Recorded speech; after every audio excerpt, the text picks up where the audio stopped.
시청자 여러분 안녕하십니까. 트로트 스토리텔러 유행가 스토리텔러 유철영입니다. 오늘은 한국 대중가요 100년새 살아있는 전설의 디바 패티킴 선생의 노래와 그 인생을 한국 대중가요 100년 역사에 걸쳐서 스토리텔링 해드리도록 하겠습니다. 패티킴 선생은요 정말 많은 노래를 불렀습니다. 본인은 대중가수라고 얘기를 해요. 노래를 부르는 스타일도 장르도 독특하죠. 패티킴 선생의 노래를 커버하거나 리메이크로 부르는 가수는 잘 없어요. 왜? 그만큼 노래가 다이내믹하고 본인만의 색깔이 있다는 것입니다. 자, 그 중에 대표적인 노래가 서울의 찬가입니다. 이 서울의 찬가는 우리나라 서울에 노래비가 많이 있습니다. 이 많은 노래비 중에서 제일 처음으로 만들어진 노래의 주인공 노래입니다. 노래가 1969년에 발표됐는데요. 여러분 노랫말이 대단히 홍보적인 노래입니다. 행진곡 같습니다. 어떻게 보면 군가 같기도 합니다.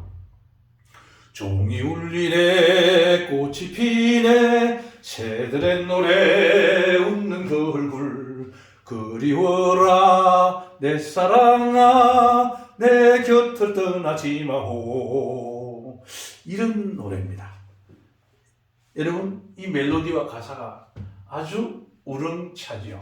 자, 이 노래는 14대 서울시장을 했던 김현옥 선생이 기록윤 선생한테 특별히 부탁을 해서 불렀던 서울 계몽가입니다. 이 노래를 작사 작곡한 기록윤 선생님은 패티킴 선생의 남편이었습니다. 1969년 우리나라가 북한보다 못 살 때입니다. 북한이 350불 정도의 GNP가 됐을 때 우리는 100불 내외였었습니다. 이런 시대에 산업화 시대에 서울 개발 시대에 불렸던 노래입니다. 김현옥 서울시장은요 국방경비사관학교를 졸업하죠. 육군사관학교의 전신입니다. 1962년도에 육군준장으로 전역을 하게 돼서 부산시장, 서울시장, 내무부 장관까지 하게 됩니다. 이분은 불도저 시장이라는 별명이 있었어요. 여의도를 개발했습니다. 남산 1호, 2호 터널을 이분이 건설했습니다. 강변북로를 개설했습니다. 여러분들 지금 우리가 그렇게 쉽게 이태원에서 종로로 명동으로 빠져나갈 수 있는 그 터널 강변북로 여러분 얼마나 지금 기녀 강변북로가 없으면 서울이 어떻게 되겠습니까? 이런 서울의 인프라를 실제 만드는 그런 장본인입니다. 이 노래는요 1966년도에 동아방송에서 음원으로 먼저 나와서 국민들에게 다가갑니다. 이후 3년 뒤에 패티킴 선생이 음반으로 녹음을 해서 실제 대중가요로 이제 국민 여러분 속으로 들어가게 되죠. 자, 이 노래는 서울 개발 시대라고 했는데요. 여러분 서울 인구가 지금 1200만 정도 됩니다. 여러분 1934년 35년도에 서울 인구는 얼마나 되겠습니까? 여러분 35만이라고 하면 믿겠습니까?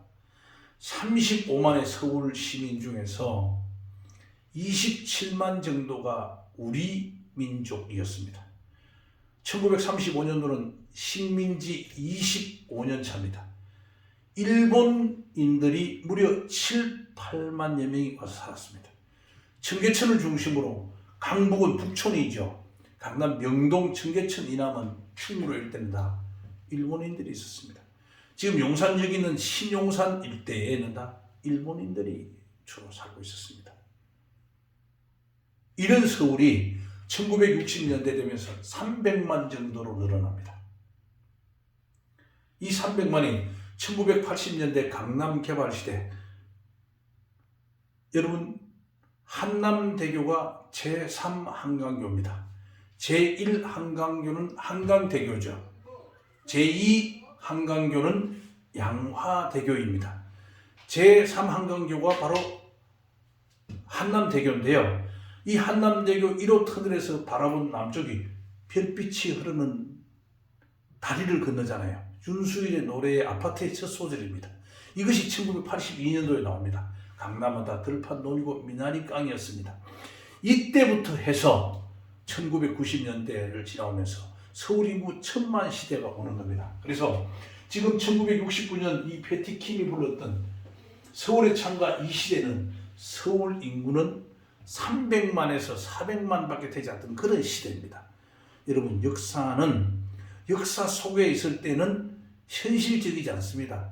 저의 이런 유행가 속에 있는 이 얘기를 끄집어내서 들으면서 서울은 이렇게 변해왔구나. 나는 사연을 제가 읊어드리는 유행가 스토리텔러거든요. 그래서 저는 유행가와 역사 앙상블이라는 타이틀로 여러분들에게 소개를 해드리는 겁니다. 자, 서울개발 상징곡이라고 했죠. 실제 이 노래는 1966년도 패티킴 선생과 기록우인 선생의 결혼 생활과도 관련됩니다. 그래서 처음 만나서 사랑을 맺은 정다운 거리 이 거리, 이것은 주관적인 체험을 객관적 공감으로 유도해낼 수 있는 노랫말이지요. 그래서 우리 대중가요 유행가는 리듬, 가락, 템포보다는 노랫말, 가사 자체가 중요합니다. 가사 자체에 시대의 모티브가 있고 작사, 작곡, 가수, 그 시대를 살아낸 사람들의 삶이 노랫말에 얽혀 있죠. 이 노랫말이 오선지 위에 장조로, 단조로 드러누워 있는 것입니다. 자, 그래서 이것이 1995년도에 서울의 창가 노래비가 서울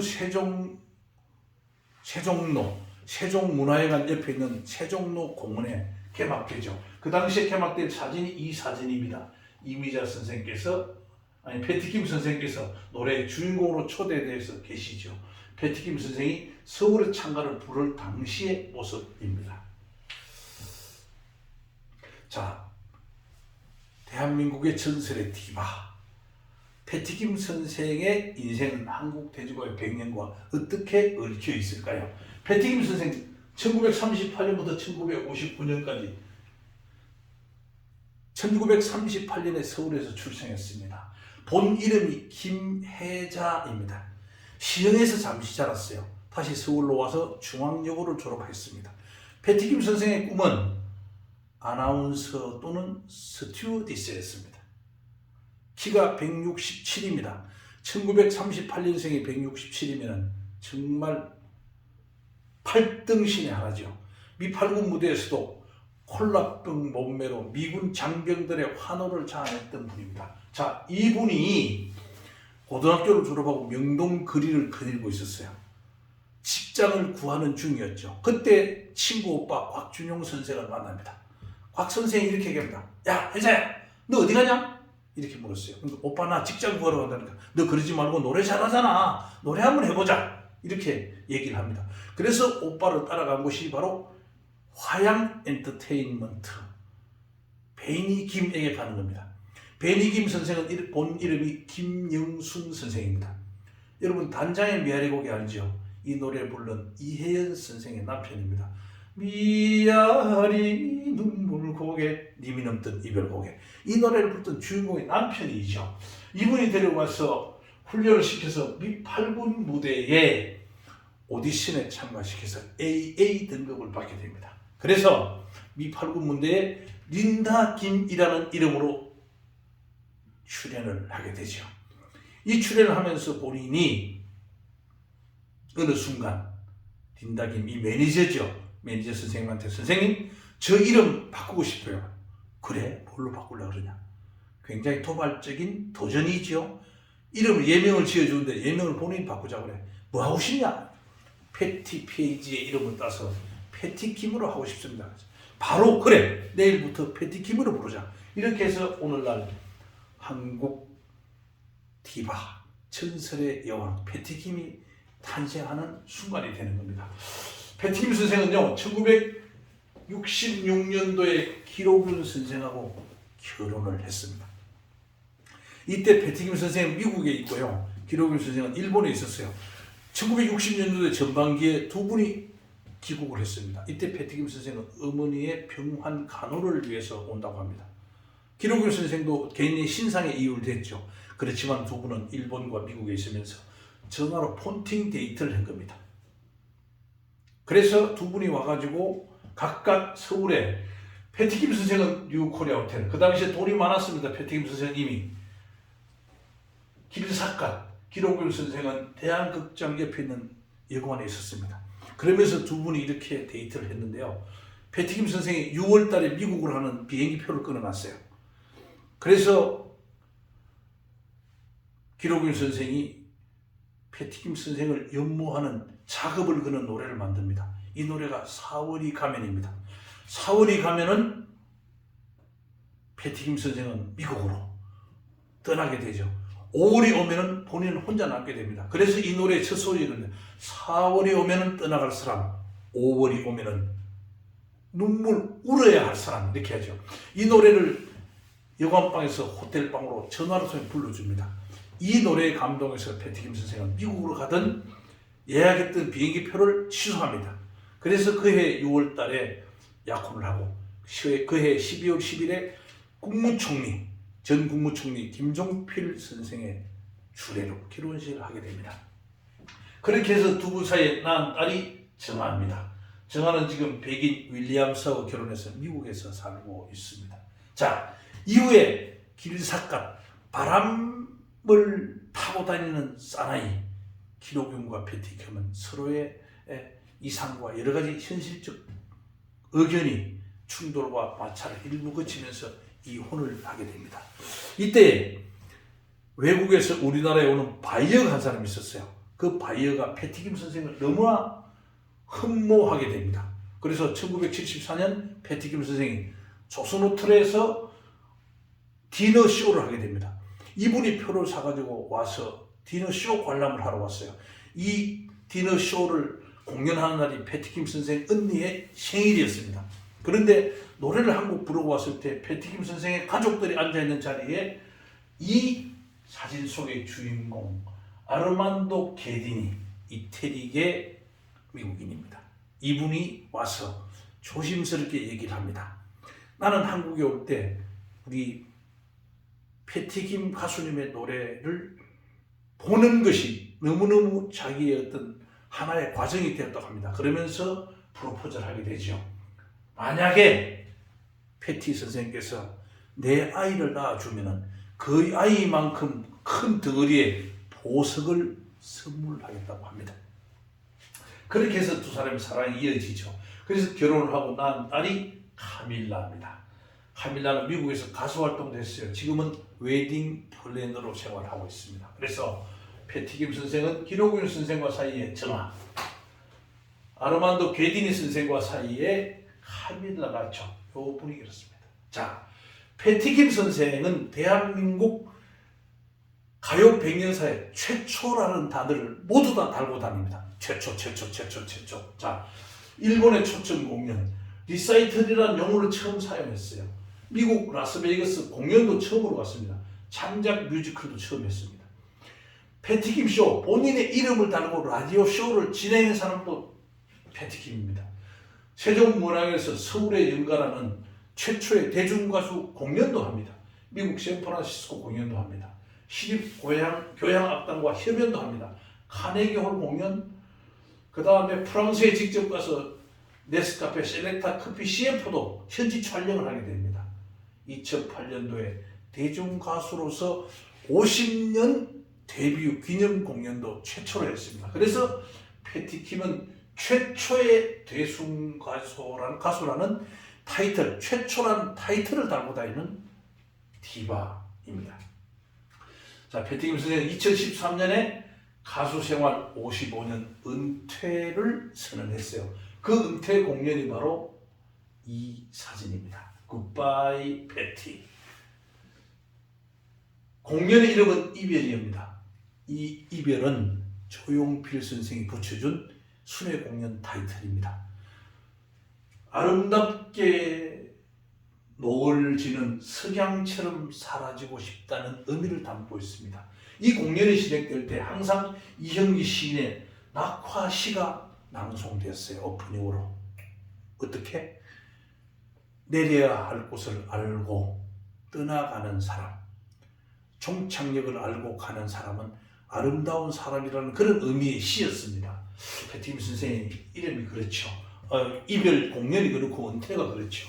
자, 은퇴 기자회견을 할 때 패티김 선생은 빨간 구두를 신고 황금 코르사두를 달고 나왔습니다. 리본을 달고 나왔다는 것이죠.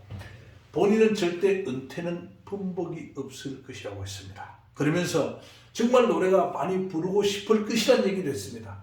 노래가 정말 부르고 싶으면 거울 속에 내 모습을 바라보면서 노래를 하겠노라라고 했습니다. 많은 분들이 한국 대중가요 백년사에 가장 빛나는 여가수 두 분을 하면은 이미자 선생과 패티김 선생을 얘기합니다.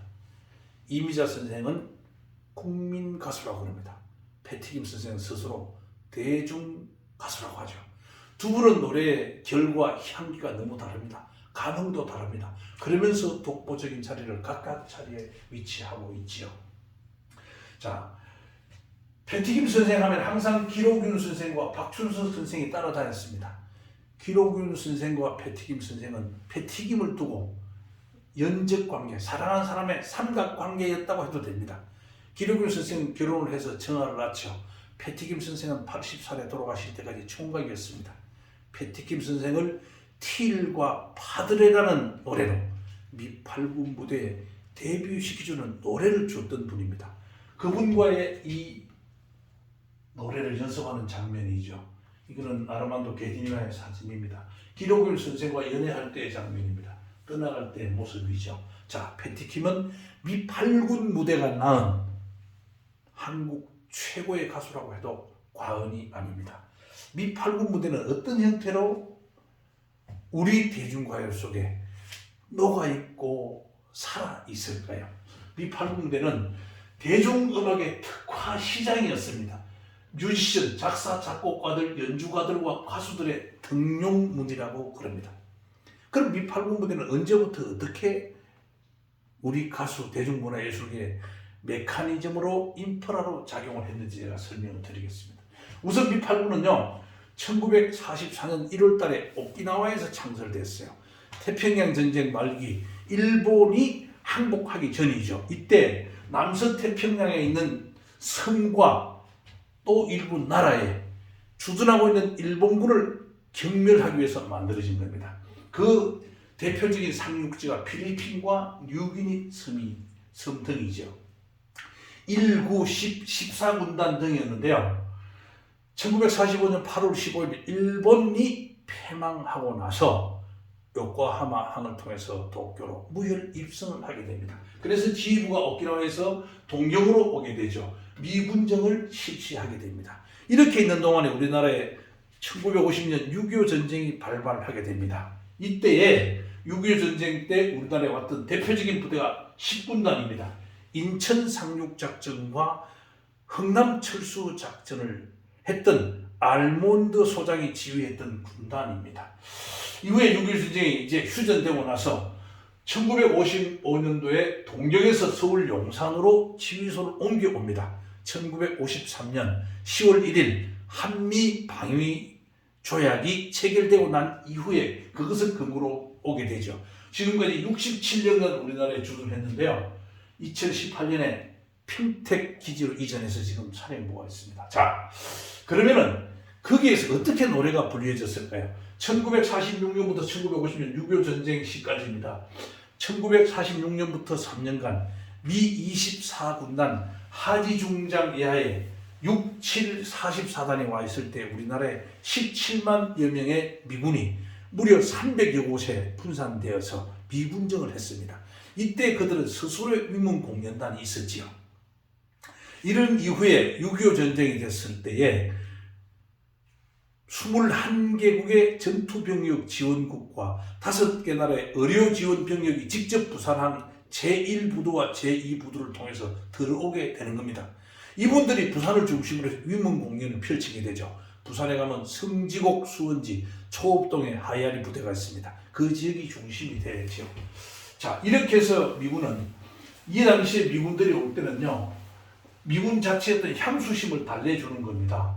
그렇게 해서 왔던 가수들이 머릴린 몰러 연예인들이죠. 엘비스 프레슬리, 앤 마그릿, 넷 킹콜, 베티 이런 가수들입니다. 베티 가수가 지금 문상 앞에 있는 베티 고지 김만술 상사가 소부대 일개 소대 병력으로 북한군의 2개 대대를 경멸했던 소부대 전투의 신화 지역입니다. 그래서 그 고지가 지금도 베티 고지라는 고지가 비무장지대 안에 살아 이름으로 생존해 오고 있는 겁니다. 자, 그 당시에는 틈새 시장이었는데요. 외색 토세가 틈새 시장. 이때에 우리 가수들이 일부 불렸어요. 불렸을 때 개런티는 출연료죠. 담배, 양초, 초콜릿, 술, 통조림 이런 걸 받았습니다. 이런 것들이 남대문 시장에 가서 현금으로 환전돼서 우리나라에 돈을 그러니까 또 이렇게 있던 경제적인 수단으로 또 이 재활용되는 그런 메커니즘 속에 있었던 것이죠. 1953년부터 1965년까지. 자, 1965년은 이때까지는 6.25 전쟁 이후에 미군이 우리나라에 30만 정도가 주둔했습니다. 이 무대가 바로 미 8군 무대입니다. 미 8군 사령부 예하에 있는 한국 주둔 30만이죠. 이게 바로 한국의 뮤지션, 음악 시장이 생겨난 겁니다. 미군들로서 수요를 다 충당할 수 없었기 때문에 한국군 가수들로, 연주가들로 충당을 시켰던 것이죠. 자, 이런 30여만의 미군이 베트남 전쟁이 발발되면서 25만 명이 베트남으로 이전해 갑니다. 이 이전해 간 1965년을 전후해서 미 8군 무대는 사실상 우리나라에서 역사 속에 남게 되고 미 8군 무대에 출연했던 그 많은 가수들이 우리나라의 대중 가수 시장으로 나오게 되는 겁니다. 그 당시에 동두천, 파주, 부산 이렇게 많은 곳에 미군이 주둔을 했었어요. 연예기획사는 화양, 유니버설 이렇게 쭉 24개가 됩니다. 최초는 한 6개 정도 있었는데요. 10개, 20개가 되죠. 이 화양이 바로 패티김 선생을 소개했던 베니김이 대표이사였습니다. 거기에서 AA를 받은 사람이 바로 패티김 선생이죠. 미군들은 1년에 정기적으로 2번을 오디션을 했어요. 미국에서 심사위원들이 지명해서 미군이 심사를 했습니다. 그러니까 미국에서 최신곡으로 유행에 나온 노래가 한 달 안에 우리나라에 와서 그것을 연습을 해서 우리나라 가수들이 미 8군 오디션을 봤던 것입니다. 오디션은 AA, A, B, C, D, D는 탈락이었습니다. 등급에 따라서 출연료가 달랐어요. AA는 1회 출연료가 140불, 패티킴은 140불을 받았습니다. 나머지 B는 120, C는 100, A는 120, B는 100, C는 80불, D는 탈락했으니까요. 이렇게 출연료를 받게 되죠. 그 당시에 1년에 우리나라에 120만 불 정도, 우리 외화 수입하는 것보다 여기서 받는 개런티가 더 많았다고 합니다. 이렇게 해서 미 8군 무대가 우리의 대중 가수들의 등용문이 된다는 속설이 되고 통설이 되고 실제가 되었던 것입니다. 그 당시에 버스는 8원, 짜장면은 25원, 쌀 한 가마에 3,000원이었습니다. 여러분 비교해서 생각해 보시기 바랍니다. 이렇게 해서 1965년부터 2022년 이후에는 실제 베트남 전쟁으로 미군이 빠져나가고 우리나라의 미군 무대에 대한 음악 시장이 축소가 되죠. 그래서 우리나라로 확대된 겁니다. 그래서 1960년대에 우리나라는 뭘요? 대중가요 유행가의 트로트 물결이 신토색으로 자리 잡게 되는 겁니다. 이것이 1990년도에 전통가요의 부활이 되고 2020년을 전후해서 트로트 열풍 시대가 되는 겁니다. 그래서 이렇게 해서 우리나라는 트로트의 시대가 실제 우리나라의 노래인데 트로트라는 이름으로 불리게 되죠. 이것은 원래 뽕짝이라고 했었습니다. 자, 이것이 트로트화 됐죠. 그래서 그 시절에 1960년대를 전후해서 영화 OST를 부르는 가수들, 그 다음에 팝과 스탠다드 팝을 중심으로 해서 이제 실질적으로 우리나라가 뮤지션, 대중가수들의 시장이 넓어지죠. 그 연주를 했던 분들이 신중현, 김희가, 박춘석, 김인표, 김인배, 베니김. 이 베니김이 바로 패티김 선생이 소속됐던 곳입니다. 패티김, 한명숙, 이금희, 최희준, 유랑기, 조영남, 조용필, 현미까지 이렇게 해서 이 8군 무대는 우리나라 대중 가수들의 등용문이 되었던 겁니다. 이 등용문은 중국의 장강에 있는 높은 폭포입니다. 이 폭포를 차고 오려고 물고기가 그 폭포를 차고 올라가서 위로 가면은 용이 된다는 거죠. 등용. 올라가면은 용이 된다는 문입니다. 그래서 이게 등용문 또는 어려운 관문을 통과하는 것으로 한다고 그러는데 미팔군 무대가 우리나라 대중가수들의 등용문이 되었던 것입니다. 여러분 감사합니다.